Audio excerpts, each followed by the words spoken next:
Aesop's Fables, Treasury, Volume 1, presented by Storyland Classics. The Lion and the Mouse. A lion lay asleep in the forest, his great head resting on his paws. A timid little mouse came upon him unexpectedly, and in her fright and haste to get away, ran across the lion's nose. Roused from his nap, the lion laid his huge paw angrily on the tiny creature to kill her. "Spare me," begged the poor mouse. "Please let me go, and someday I will surely repay you." The lion was much amused to think that a mouse could ever help him. But he was generous and finally let the mouse go. Some days later, while stalking his prey in the forest, the lion was caught in the toils of a hunter's net. Unable to free himself, he filled the forest with his angry roaring. The mouse knew the voice and quickly found the lion struggling in the net. Running to one of the great ropes that bound him, she gnawed it until it parted. And soon the lion was free. "You laughed when I said I would repay you," said the mouse. "Now you see that even a mouse can help a lion." Moral of the story: a kindness is never wasted. The North Wind and the Sun. The North Wind and the Sun had a quarrel about which of them was the stronger. While they were disputing with much heat and bluster, a traveller passed along the road, wrapped in a cloak. "Let us agree," said the Sun, "that he is the stronger who can strip that traveller of his cloak." "Very well," growled the North Wind, and at once sent a cold, howling blast against the traveller. With the first gust of wind, the ends of the cloak whipped around the traveller's body, but he immediately wrapped it closely around him, and the harder the wind blew, the tighter he held it to him. The North Wind tore angrily at the coat, but all his efforts were in vain. Then the sun began to shine. At first, his beams were gentle, and in the pleasant warmth, after the bitter cold of the north wind, the traveller unfastened his cloak and let it hang loosely from his shoulders. The sun's rays grew warmer and warmer. The man took off his cap and mopped his brow. At last, he became so heated that he pulled off his cloak and, to escape the blazing sunshine, threw himself down in the welcome shade of a tree by the roadside. Moral of the story: gentleness and kind persuasion win where force and bluster fail. The Crow and the Pitcher.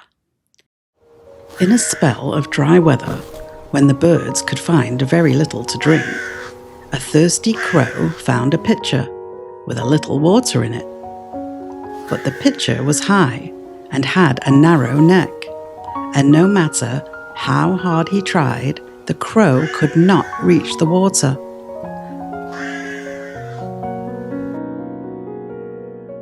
The poor thing felt as if he must die of thirst. Then an idea came to him.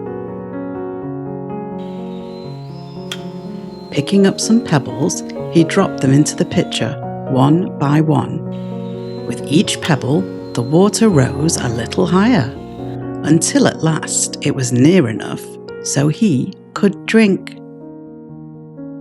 Moral of the story: in a pinch, a good use of our wits may help us out. The Ant and the Dove, Aesop. A dove saw an ant fall into a brook. The ant struggled in vain to reach the bank, and in pity, the dove dropped a blade of straw close beside it. Clinging to the straw like a shipwrecked sailor to a broken spar, the ant floated safely to shore.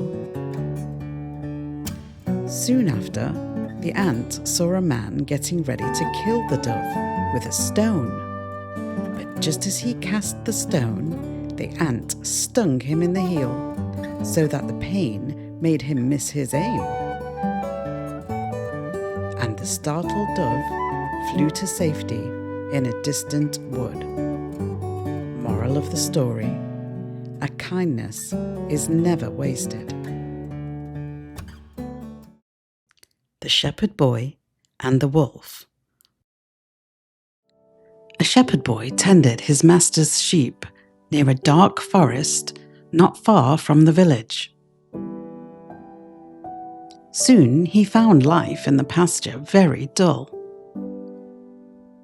All he could do to amuse himself was to talk to his dog or play on his shepherd's pipe. One day, as he sat watching the sheep and the quiet forest, and thinking what he would do should he see a wolf, he thought of a plan to amuse himself. His master had told him to call for help should a wolf attack the flock, and the villagers would drive it away. So now, though he had not seen anything that even looked like a wolf, he ran toward the village, shouting at the top of his voice, "Wolf! Wolf!" As he expected, the villagers who heard the cry dropped their work and ran in great excitement to the pasture. But when they got there, they found the boy doubled up with laughter at the trick he had played on them. A few days later, the shepherd boy again shouted, "Wolf! Wolf!" Again, the villagers ran to help him, only to be laughed at again. Then, one evening, as the sun was setting behind the forest and the shadows were creeping out over the pasture, a wolf really did spring from the underbrush and fall upon the sheep. But though the villagers heard the cry, they did not run to help him as they had before. "He cannot fool us again," they said. The wolf killed a great many of the boy's sheep and then slipped away into the forest. Moral of the story: liars are not believed, even when they speak the truth. The Town Mouse and the Country Mouse. A town mouse once visited a relative who lived in the country. For lunch, the country mouse served wheat stalks, roots, and acorns. The town mouse ate very sparingly, nibbling a little of this and a little of that, and by her manner, making it very plain that she ate the simple food only to be polite. After the meal, the friends had a long talk, or rather, the town mouse talked about her life in the city while the country mouse listened. Then they went to bed in a cozy nest in the hedgerow and slept in quiet and comfort until morning. In her sleep, the country mouse dreamed she was a town mouse, with all the luxuries and delights of city life that her friend had described for her.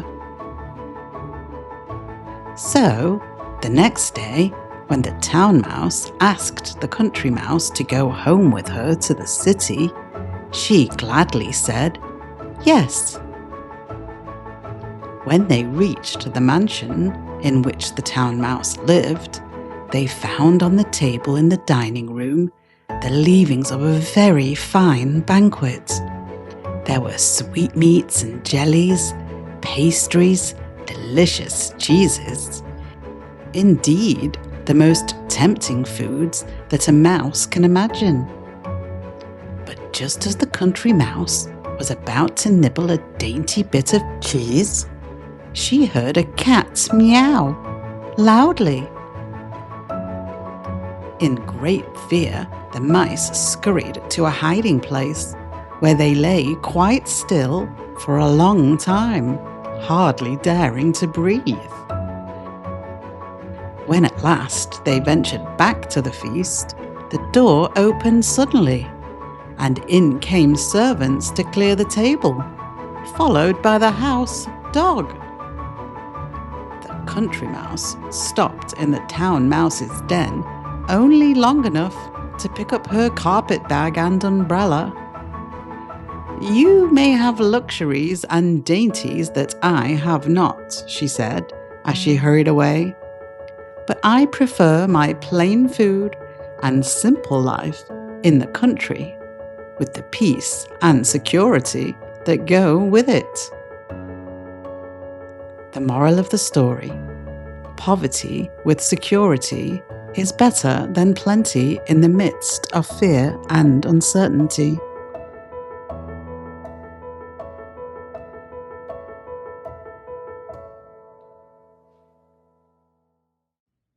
The Ants and the Grasshopper. One bright day in late autumn, a family of ants were bustling about in the warm sunshine, drying out the grain they had stored up during the summer. When a starving grasshopper, his fiddle under his arm, came up and humbly begged for a bite to eat.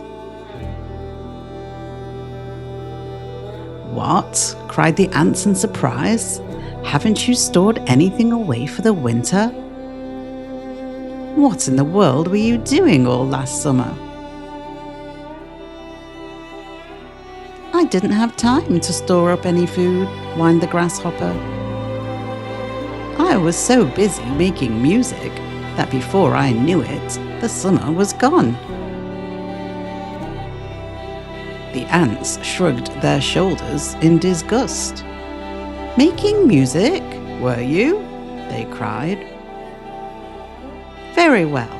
Now, dance." And they turned their backs on the grasshopper and went on with their work.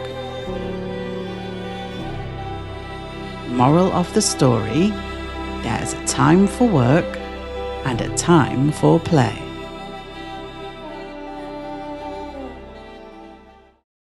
The Tortoise and the Hare. A hare was making fun of a tortoise one day for being so slow. "Do you ever get anywhere?" he asked with a mocking laugh. "Yes," replied the tortoise, "and I get there sooner than you think. I'll run you a race and prove it." The hare was much amused at the idea of running a race with the tortoise, but for the fun of the thing, he agreed. So, the fox, who had consented to act as a judge, marked the distance and started the runners off. The hare was soon far out of sight, and to make the tortoise feel very deeply how ridiculous it was for him to try and race with a hare, he lay down beside the course to take a nap until the tortoise should catch up. The tortoise, meanwhile, kept going, slowly but steadily, and, after a time, passed the place where the hare was sleeping. The hare slept on very peacefully, and when at last he did wake up, The tortoise was near the goal. The hare now ran his swiftest, but he could not overtake the tortoise in time.